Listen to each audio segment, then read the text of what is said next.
வணக்கம். உலக சித்தர்கள் சர்வ சமய கூட்டமைப்பு மற்றும் சிவனடியார்கள் திருக்கூட்டத்தின் சார்பாக திருச்சி திருவனைக்காவல் மேல விபூதி பிரகாரத்தில் சுமங்கலி மகாலில் வரும் 30/6/2024 அன்று நம்முடைய ஐஜி முன்னாள் ஓய்வு பெற்ற காவல்துறை தலைவர் ஐயா அவர்களுடைய தலைமையில் ஒரு மாபெரும் ஆன்மீக ஒருங்கிணைப்பு விழா நடைபெற இருக்கின்றது. அது சம்பந்தமாக இன்றைக்கி மண்டபத்தை பார்வையிடுவதற்காகவும் எங்களுக்கு பல ஆலோசனை வழங்குவதற்காகவும் ஐயா வந்திருக்காங்க. ஐயா ஒரு வார்த்தை பாடமாக. கண்டிப்பாக எல்லோரும் வரணும். தமிழ்நாட்டில் இருக்கக்கூடிய எல்லா அமைப்புகளும் கோயில் சம்மந்தப்பட்டது, தெய்வ விக்கிரகங்கள், கோயில் சொத்துக்கள் காப்பப்பட்டு இதில் அரசியல் அமைப்புகளை முன்னாடியெல்லாம் சேர்க்கல, அரசியல் அமைப்புகளும் சேர்த்து வரணும். அரசியலமைப்பு கோயில் சம்மந்தப்பட்டதாக இருக்குன்னா உறுதியாக இருந்து கலந்துக்கிடணும். என்ன காரணம்னா தமிழ்நாட்டில் இந்துக்களும் சைவ வைணவர்கள் இந்துக்களுக்கு ஒற்றுமை உடஞ்சி தொங்குது. இதுக்கு மேலே எனக்கு வார்த்தை இல்லை. உடஞ்சி தொங்குது. இதில் ஒருங்கிணைச்சு கொண்டு வரும்.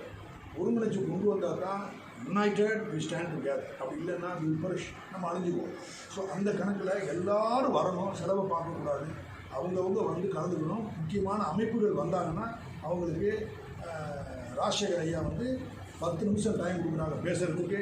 பேசி முடிச்ச பிறகு 5 நிமிஷம் உரையாடல். அதுக்கடுத்து அடுத்தடுத்த போவாங்க.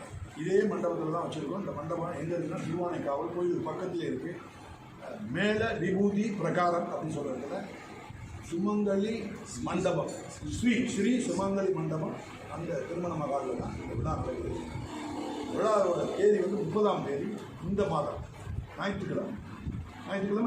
ஞாயிற்றுக்கிழமைனால வசதியாக இருக்கும். எல்லோரும் வந்துட்டு போகிறது வசதியாக இருக்கும். பிரஸ்காரங்க ஊடகங்களில் எல்லோரும் வாங்க, கேள்விகளை கேளுங்க.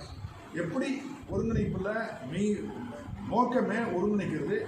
இந்த ஒருங்கிணைப்பு இன்னும் எவ்வளோ ஸ்ட்ரென்தன் பண்ணி வலுப்படுத்துறது எப்படி. கருத்து வேறுபாடுகள் எல்லா இயக்கத்துக்கும் இருக்கும். அந்த கருத்துகளெல்லாம் புறந்தளிட்டு பிரச்சனை வரப்போகும்போது நோக்கங்கள் ஒன்றா இருக்கும்போது எல்லாம் ஒன்றா வரணும். ஒரே நாளில் கூட்டம் பெக்கன் கால் சொல்லுவாங்க. அந்த மாதிரி கூப்பிட்டாங்கன்னா அடுத்த 1 மணி நேரத்தில் எல்லோரும் அசம்பிள் ஆகணும். அதுக்காக தான் இந்த கூட்டம். இது இங்கே ஆரம்பிச்சிருக்கோம் திருச்சிக்கு. 2 மாதத்துக்கு முன்னாடி இதில் பொள்ளாச்சியில் போட்டிருந்தோம்.